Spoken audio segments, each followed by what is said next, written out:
नमस्कार दोस्तों, मैं हूं मुमकन नाइक।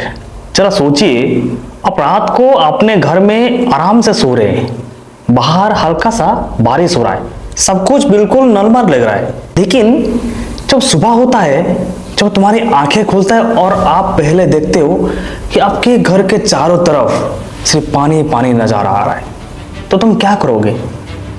हाँ जी मित्रों, जरा सोचिए, अगर पानी आपका घर के घुटने तक नहीं बल्कि छत तक पानी घेरा हुआ दिखे तो तुम्हारा रिएक्शन कैसे रहेगा और तुम उस टाइम क्या करोगे?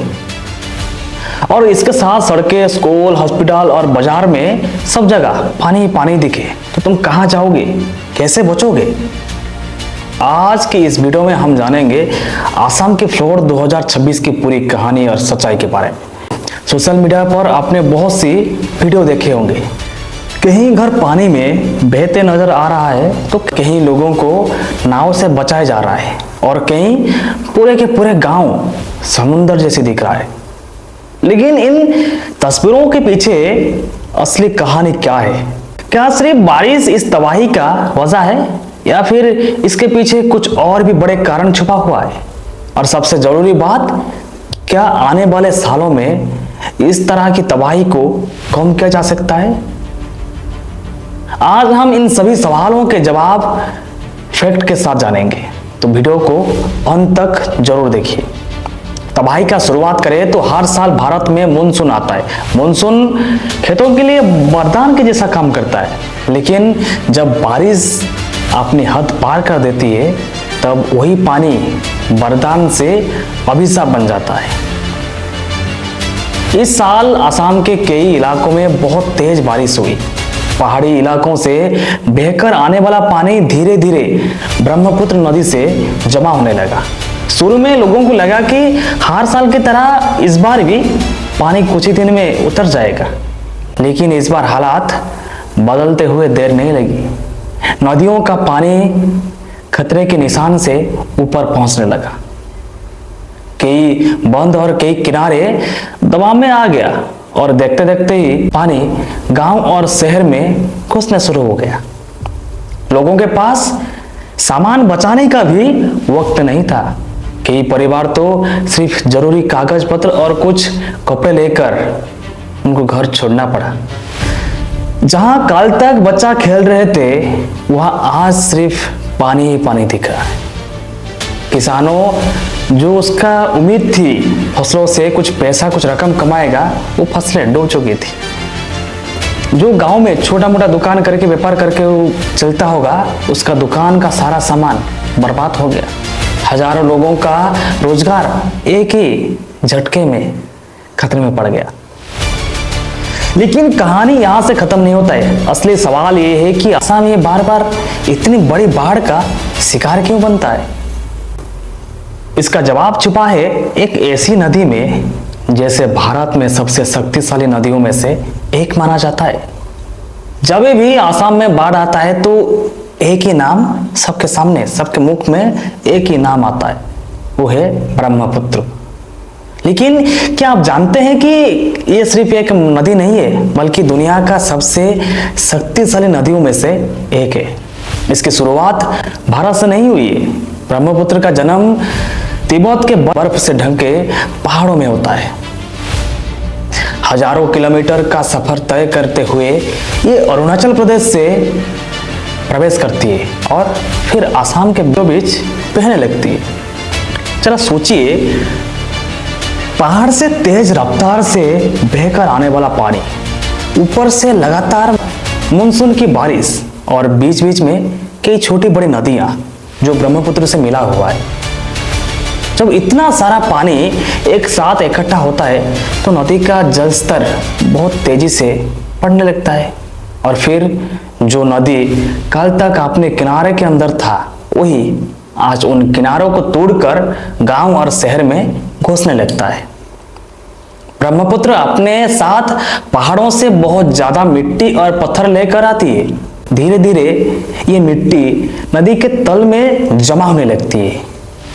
इसका मतलब क्या हुआ कि नदी का गहराई कम होने लगती है। जब नदी का गहराई कम होने लगती है तो नदी का जल बाहर आने लगती है। फिर वही पानी आसपास के इलाकों में फैलने लगता है। इसीलिए असम के कई गांव हर साल फ्लड का सामना करती, लेकिन कहानी अभी भी गहरा है। एक्सपर्ट का मानना है कि क्लाइमेट चेंज भी इस समस्या को और बढ़ा रहा है। पहले मानसून धीरे धीरे आ रहा था, अब कई बार कुछ ही दिनों में बहुत ज़्यादा बारिश होता जाता है। जितना पानी पहले एक महीने में गिरता था, कभी कभी उतना पानी कुछ दिनों में गिरने लगती है।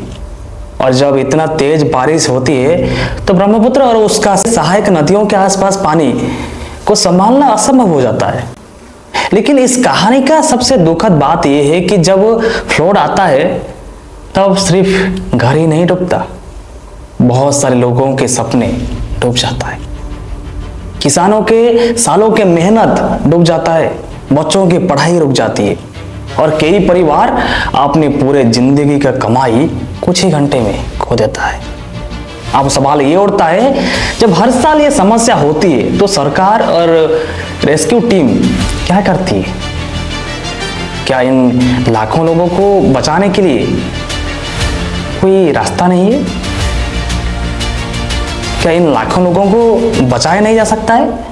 सोचिए, एक इंसान अपने सालों की मेहनत से एक छोटा सा घर बनाया था और हर ईंटे में अपने कमाई और अपने सपने जुड़े थे। लेकिन जब सुबह होती है और आप देखते हो कि वही घर में पानी घुस गया है, दरवाजा खुलते ही तेज धारा का पानी अंदर घुसने लगता है, तो तुम क्या करोगे? और आपके पास सिर्फ कुछ ही मिनट है और आप क्या बचा सकते हो? क्या कपड़े बचाओगे, या पैसे, या फिर जरूरी कागज पत्र, या अपने परिवार का जान? क्या बचाओगे आप? असम के हजारों परिवार ने इसी तरह के मुश्किल फैसला का सामना किया है। कई लोगों को अपना घर छोड़कर ऊंची जगह और रिलीफ कैंप में जाना पड़ा। किसानों के फसलें पानी से डूब गई, छोटी छोटी दुकान चलने वाला का सारा सामान बर्बाद हो गया। कई बच्चे अपने किताबें और स्कूल के बैग तक बचा नहीं पाए। यह सिर्फ एक फ्लड नहीं था, ये हजारों सपने का कोसटी था। जैसे जैसे पानी बढ़ता गया, रेस्क्यू टीम भी तुरंत काम करने लगा। और फिर इसके बाद एनडीआरएफ, एसडीआरएफ, आर्मी और लोकल वॉलंटियर ने मिलकर लोगों को सुरक्षित जगह पर पहुंचाया। कई जगह नाव ही एकमात्र सहारा बन गया। फिर कई सारे बच्चों को लाइफ जैकेट पहनाकर उनको सुरक्षित निकाला गया। रिलीफ के माध्यम से लोगों के पास खाना पहुंचाया, पीने के लिए पानी भी पहुंचाया और जरूरी दवाई भी पहुंचाया गया। लेकिन इतनी बड़ी आपदा में हर जगह तुरंत मदद पहुंचाना आसान नहीं था। और भी कई सारे गांव थे जहां तक ये रेस्क्यू टीम को पहुंचने में समय लगा, क्योंकि सारे सड़कें पानी में डूब चुकी थी। इस बीच सोशल मीडिया पर बहुत सी वीडियो वायरल होने लगी। कुछ वीडियो तो असली थी, लेकिन कुछ पुराना या दूसरा जगह के वीडियो को उसने असम फ्लड बनाकर शेयर करने लगे। इसलिए ऐसे समय में हमेशा सिर्फ भरोसेमंद सोर्स पर विश्वास करना चाहिए। लेकिन एक बात जो हर तस्वीर में दिखाई जाती थी वो थी इंसानियत। कहीं पड़ोसी एक दूसरे के मदद करते थे और कई युवा वॉलंटरी बुजुर्गों के सुरक्षित जगह पे ले जा रहे थे, और कई लोगों अपना खाना और पानी दूसरों के साथ शेयर कर रहे थे। यही वो पल होती है जो हमें याद दिलाती है कि मुश्किल समय में भी इंसानियत सबसे बड़ी ताकत होती है। लेकिन अब एक और बड़ी सवाल सामने आता है, अगर असमय में हर साल फ्लड आता है तो क्या इसका कोई परमानेंट सॉल्यूशन हो सकता है? क्या टेक्नोलॉजी प्लानिंग से इस तबाही को कम किया जा सकता है, या फिर असम को हर साल इसी प्रकार दर्द का सामना करना पड़ेगा? हर साल जब असम में बाढ़ आता है तो एक सवाल बार बार उठता है, आखिर इसका परमानेंट सॉल्यूशन क्या नहीं निकलेगा? यह सवाल जितना आसान लगता है इसका जवाब भी उतना ही मुश्किल है। सबसे पहले हमें समझना होगा कि ब्रह्मपुत्र वो कोई छोटी मोटी मामूली नदी नहीं है। ये एशिया का सबसे बड़े नदियों में से एक नदी माना जाता है। इसका बहाव इतना तेज होता है कि कई बार ये अपना रास्ता भी बदल देती है। असम में भी हर साल फ्लड मैनेजमेंट को बेहतर बनाने की कोशिश होती है, लेकिन ब्रह्मपुत्र जैसी विशाल और शक्तिशाली नदी के सामने चुनौतियों आज भी बहुत बड़ी है। और शायद इसलिए हर मानसून के साथ एक नया इम्तिहान भी शुरू हो जाता है। लेकिन इस कहानी का पूरी सबसे खूबसूरत पहलू अभी भी बाकी है। ये वो तस्वीर है जो हमें बताती है कि मुश्किल वक्त में इंसान की असली पहचान उसकी दौलत से नहीं बल्कि उसकी इंसानियत से ही होती है। लेकिन दोस्तों, असम फ्लड 2026 सिर्फ एक न्यूज़ हेडलाइन नहीं है, ये लाखों लोगों की जिंदगी का सच्चाई है और ये पूरे भारत के लिए एक सीख है। और हर मानसून हमें यही याद दिलाती है कि प्रकृति से लड़कर नहीं, उसके साथ मिलकर ही जीता जा सकता है। और बाकी ये था हमारा आज का असम का फ्लड के बारे में एक न्यूज़। अगर आपको ये वीडियो जानकारी भरा लगा है तो इसे अपने दोस्तों और परिवार के साथ जरूर शेयर कीजिए। हर आदमी के पास ये वीडियो पहुंचना चाहिए कि असम में किस तरह तबाही मच रहा है। और अगर आप ऐसे ही रिसर्च बेस्ड सच्ची और सोच बदल देने डॉक्यूमेंट्री वीडियो देखना चाहते हैं तो डेफिनेटली हमारे ये ज्ञान भंडार चैनल को सब्सक्राइब करके बेल आइकन नोटिफिकेशन को ऑन दबा के रखिए ताकि ऐसे पावरफुल वीडियो आपके पास जाके पहुंच सके। बाकी अगर इस वीडियो आपको अच्छा लगा है तो डेफिनेटली आपके दोस्तों अपने फैमिली के साथ शेयर कीजिए, लाइक जरूर कीजिए और कमेंट में अपने क्या राय है जरूर बताएं।